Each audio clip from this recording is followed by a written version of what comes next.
I'm asking for your vote for positive reasons, regardless of which party you voted for in the past. I'm asking for your vote to stand up to Donald Trump. Change is what we need now more than ever. After a lost Liberal decade of rising costs and crime, we can't afford a fourth Liberal term. We need change. Send us to Ottawa to hold the line, to stand up for everyday people, to fight for you, because we're never going to give up fighting for everyday people. That's who we are. That's what we're going to do. Welcome back to Power Play. With just 3 sleeps until Election Day, leaders, as you can see there, are making their closing pitches to voters. Pierre Poilievre focused on change. Mark Carney looking to broaden the tent of Liberal voters in the face of Donald Trump. And Jagmeet Singh asking Canadians to elect New Democrats to, quote, hold the Liberals to account if they form government. Which messages, though, are resonating with voters as the campaign enters its final stretch? And what have the parties done right and perhaps wrong over the last 5 weeks? No one better to answer those questions than our front bench. Joining me tonight, Mohammed Ali is a former Liberal staffer. He now works as a vice president at Crestview Strategy. Anthony Kosh is a conservative strategist and managing principal at AK Strategies. He previously served as national campaign spokesperson and director of communications to conservative leader Pierre Poilievre. And Alison Gifford worked in former NDP leader Jack Layton's office. She's now the vice president of policy and public affairs at Clear Strategy. Hi, everybody. Thank you once again for making time on a Friday evening, the last Friday of this campaign. I wanted to take the opportunity over the next few segments to kind of go party by party through the strategy that they employed and whether or not you think it worked or what parts worked and what parts didn't. And you have to start, I think, when it comes to the Liberals, Mohammed, with the focus on Donald Trump. And sort of starting that way and then ending today, I thought very interestingly, Mark Carney making the pitch to New Democrat voters in particular, saying you can feel comfortable parking your vote with us. What do you think they did right during this campaign, and what did they do wrong? I think what they did right was they identified the core issue that most Canadians are worried about, which is Donald Trump, the issue of tariffs, and we start seeing those effects throughout this election period with auto plants shutting down temporarily, layoffs happening at certain steel plants, actually just one outside of Ottawa. So touching upon the very big issue and very big relationship that is important. So that was a very effective thing that has delivered high polling numbers, has shown the support in Ontario, Quebec, and other provinces. I think one thing that they need to continue to work on and grind is still in battleground ridings in BC. I think that's why you're going to see Mark Carney spend a bit more time, even this little final stretch of really shoring up that message in BC. And that's why I think he's appealing to NDP voters and Bloc voters that, hey, also what I started with about Donald Trump is still very, very important. Don't forget that. And he just talked about it again this week about 51st state. We don't need Canada. So I think the need to keep on that message is really important for him going into the final days. Do you think, I don't know if it's necessarily about selecting Anthony, but essentially the Liberals were able at a very early point to, I think, easily identify that Trump worked for them, right? That essentially that issue was one that, people who supported the Liberals generally also wanted to see more on. Do you think they made the right call in essentially selecting that as a ballot box question to push? And what do you think, I guess in general, what do you think they did right and what did they do wrong? For the Liberals, it's very clear that this was a fantastic decision by them. I mean, they were dead in the water 3-4 months ago. So it's very clear. I've said this from the beginning of the campaign. It's probably the 3rd time I say it on your show. But their campaign strategy has effectively been hide Mark Carney and hope Donald Trump makes the news. And Donald Trump has made a lot of news. So especially, I think we've got a bit of a divided electorate in terms of which questions they're prioritizing when they go to the ballot box to pick one party or another, or a candidate or another for prime minister. But as far as the Liberals are concerned, this was the issue they wanted. They got it. And they've done a relatively decent job of making this, with much help from the president down south, but they've done quite a good job of making this a major election issue. And I think they're showing in the polling as a testament to the fact that it's been a successful strategy for them. And what about the question of what you think they might have done wrong as far as the strategy they've employed? In terms of what they've done wrong, I mean, again, I think the big failures of their campaign, by and large, maybe in certain circumstances not creating enough distance, I should say, between Mark Carney and their current incarnation versus what happened over the course of the last 10 years.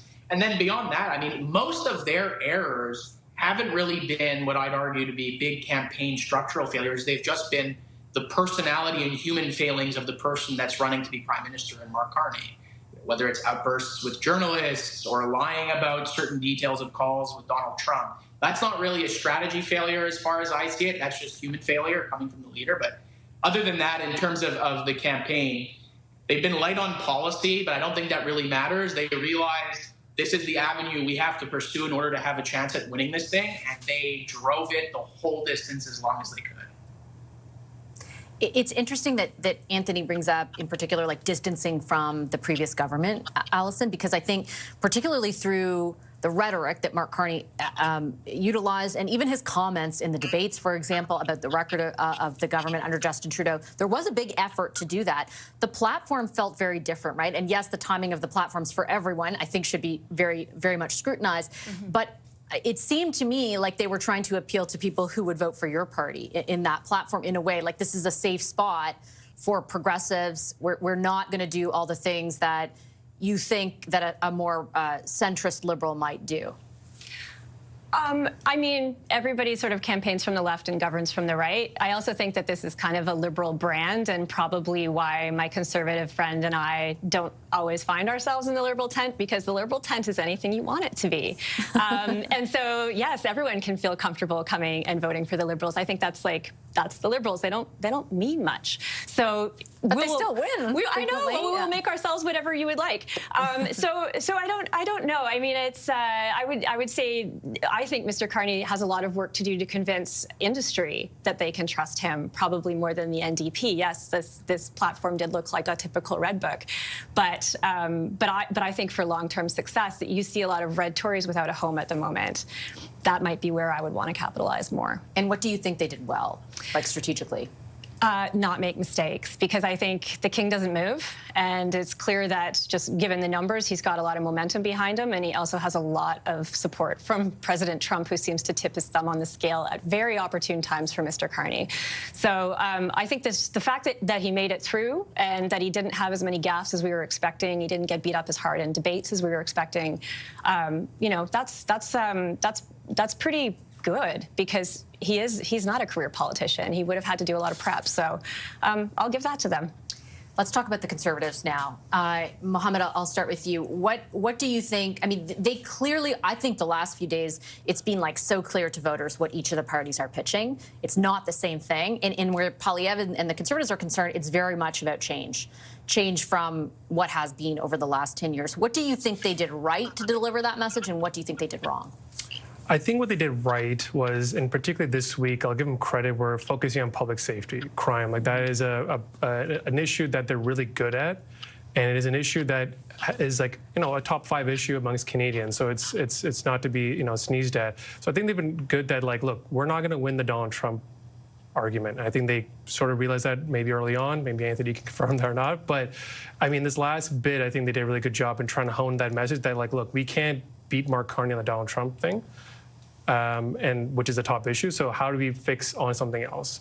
I think if they spend a bit more time balancing themselves out and on issues, I think they would have probably done a better job of resonating with more voters who are still acutely scared of what Donald Trump means, because it does impact affordability. It does has a bit of a cascading impact, and I don't think they realized that early on. So you mean the Donald Trump stuff more specifically? Yeah. Okay, Anthony, I'll get you to respond to that. Like, what do you think the Conservatives did well strategically, and what did they do wrong?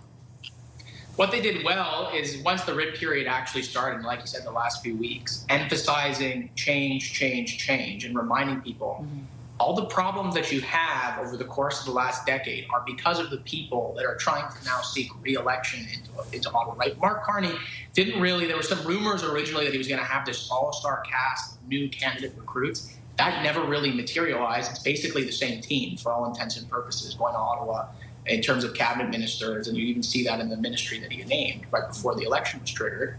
I think that was good. I think that the failures were probably more related to the pre-campaign period than they actually were now. So I agree. Talking about change is important. 3 weeks before the campaign, we were talking about a carbon tax election. And then Mark Carney dropped the carbon tax, and then we tried to say, like, it's not really getting rid of it, and voters didn't care. So I think the two big failures pre-campaign, one, I would have spent a lot less time attacking Mark Carney's resume, because the guy kind of has the best resume I've ever seen if he was applying for a company. Like, when you're going after 9 typos in a thesis, all you're doing is reminding people that the guy has a PhD from Oxford. When you're trying to say that he wasn't actually that good as governor of the Bank of Canada or governor of the Bank of England, you're just reminding people that he was governor of the Bank of Canada, governor of the Bank of England. So I don't think the whole going after Mark Carney's CV thing was the best way to go about that. I don't think framing it as a carbon tax election when it was not the #1 issue for basically anybody was really smart. But once the campaign actually took off, change, lost Liberal decade, crime out of control, economy in the tank, young people can't afford to buy a house, rent is too high. These are all things that were very positive.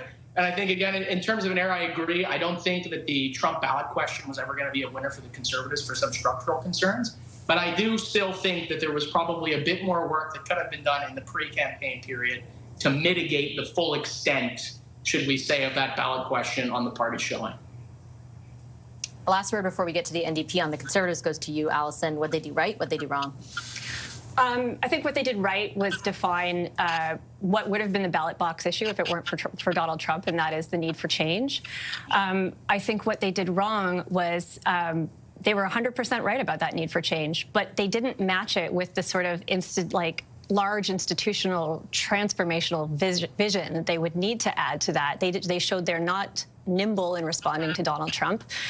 Some of the policies that they were advancing pre and post the writ drop, things like scrap the tax, stop the steal. What does that actually mean? And I think that they were very lucky earlier on that voters didn't really ask those questions. But when Carney came along, I do think that voters started to say, okay, what are you going to do? And I actually feel like that whole time Carney was just putting it in his own platform. A lot of attempts at looking at industrial policy, how we can Trump-proof our economy. So I feel like the Liberals took what they needed out of the ideas that Pierre was having, but that Pierre himself didn't articulate what that change is going to really look like in a way that Canadians bought.